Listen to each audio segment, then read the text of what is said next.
तुलसी नर का क्या बड़ा समय बड़ा बलवान। कभी राजा भी बन जाओ तो घमंड मत करना। कभी चढ़ने के लिए गाड़ी चलिए पास में हो और कोई गरीब पैदल चल रहा हो तो हंसी मत उड़ाना, क्योंकि कब गाड़ी से नीचे उतरना पड़ जाए कोई भरोसा नहीं। कभी ऐसियों में ऊंचों महलों में सो करके भी अपने पर घमंड मत करना, किसी गरीब की झोंपड़ी दे करके, क्योंकि परमात्मा है ना, उसकी जब लाठी चलती है तो एक रात में राजा से रंक बन जाता है, कोई भरोसा नहीं। कभी अपने चेहरे पर घमंड मत करना कि मैं तो फूट रहा हूं, दिन में हो बार शीशो देखे मुंह धोवे, ऐसा घमंड मत करना, क्योंकि एक रात में कौन से कब लकवा मार जाए पता नहीं है।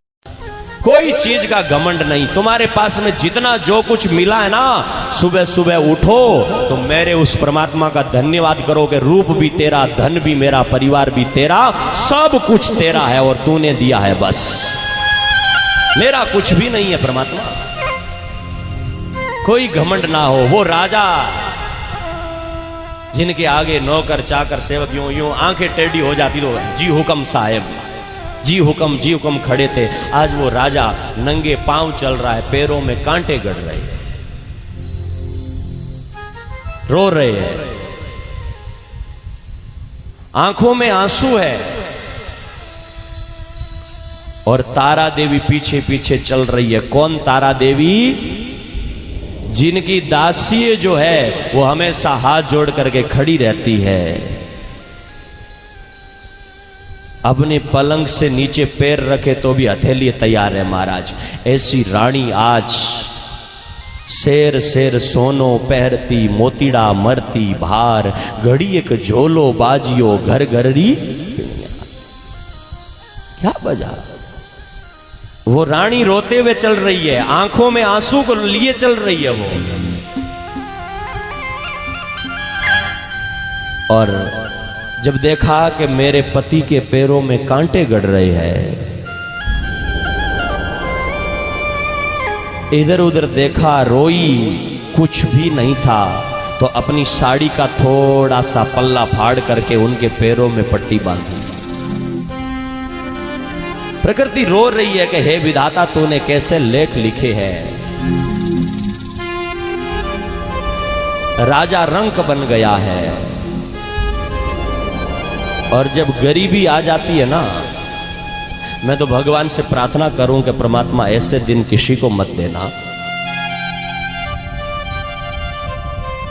कहने की बात और होती है, लेकिन साथियों, जिन घरों में गरीबी है, कब उस मां की आंखों में आंसू देखना, कभी उस गरीब घर की स्थिति देखना कि बच्चा पढ़ने में बहुत होशियार है, बहुत होशियार है बच्चा। एक बार गुरुजी पढ़ाते हैं तो बच्चा याद कर लेता है, लेकिन उस बच्चे को आगे पढ़ाने के लिए माँ की, बाप की जेब में पैसे नहीं है। जब ये बातें याद करते हैं ना, तो उस माँ बाप की आंखें कितनी रोती होगी। अरे ये गरीब भी तो हमारे भाई है, अमीर भी हमारे भाई है, सब है, लेकिन जब गरीब किसी को अच्छे कपड़े पहने हुए देखता है ना, तो मन में उसके भी होता है कि मैं भी अच्छे कपड़े पहनूं, लेकिन जब वहां तक नहीं पहुंच पाता है तो मन में संतोष कर लेता है, लेकिन अंदर अंदर उसकी आत्मा भी बहुत रोती है। गरीब के समान दुनिया में और कोई दुख नहीं है। रामायण में लिखा है कि दुनिया में कितने दुख है, कितने दुख है, लेकिन नहीं दरिद्र सम दुख जग माही। दरिद्र ऐसा कोई दुख नहीं है। कभी उस गरीब माँ की झोंपड़ी में जाओ, या कभी किसी छोटे मकान में किसी माँ को जिनके पास में रुपयों का अभाव है, फटी हुई पैरों की बवाई देखना, उसकी फटी हुई एड़ियाँ देखना, फटे हुए कपड़े देखना, लेकिन फिर भी वो गरीब माँ बाप संतान के लिए कितना कर जाते हैं, आप कल्पना नहीं कर सकोगे। वो गरीबी किसी को ना मिले, परमात्मा करे कि ऐसी गरीबी किसी को ना दे।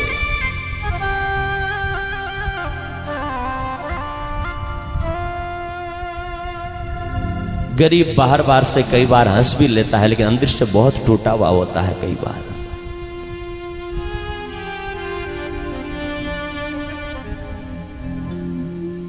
उस गरीब को अगर आप कभी देखो, मैंने कहा ना, राजा एक रात में समय को भरोसो कोनी, कद पलटी मार जावे है। वो रुपये तो कब कोई ले जाएगा, कहाँ क्या हो जाएगा, लेकिन रुपयों का असली उपयोग लेना है ना, तो मैं आपसे ये नहीं कहूँगा कि आपका पड़ोसी गरीब है तो आप उसको आधे रुपए दे दो, है आपके घर में 50 लाख है तो 1 लाख दे दो, ये भी नहीं कहूँगा।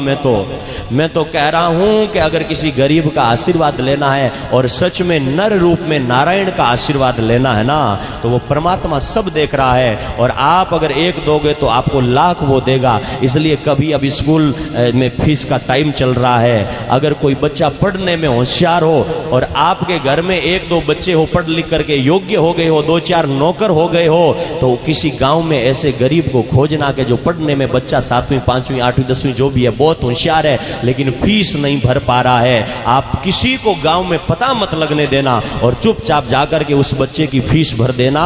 उसकी आत्मा इतनी प्रसन्न होगी, गरीब का मन इतना राजी होगा, इतना प्रसन्न होगा,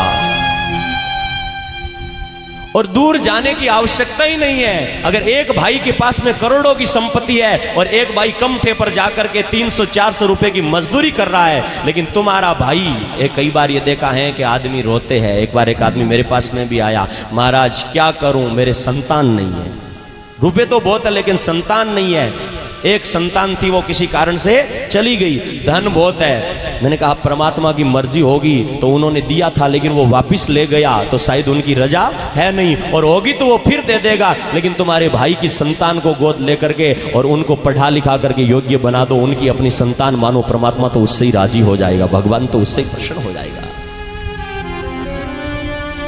बिना बताए अब गर्मी का टाइम है, अगर मानवता धर्म का पालन करना चाहते हो, अगर क्या मुक्ति का धर्म और कहां पहुंचोगे, कितनी ऊंची बातें हैं। प्रैक्टिकल में जो धर्म होता है ना, उस धर्म की होड़ कोई कर नहीं सकता है। प्रैक्टिकल में सड़क सड़क जा रहे हो, गली गली जा रहे हो, बसों में आ रहे हो, गांव में, तो कई गरीब परिवार आपको ऐसे दिखते होंगे।